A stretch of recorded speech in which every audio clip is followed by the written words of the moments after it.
Allahu Akbar.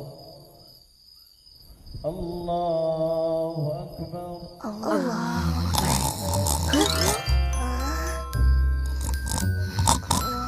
Ish, bertengkar pula. Fizi, kejutlah dia. Aku pula. Kau lah.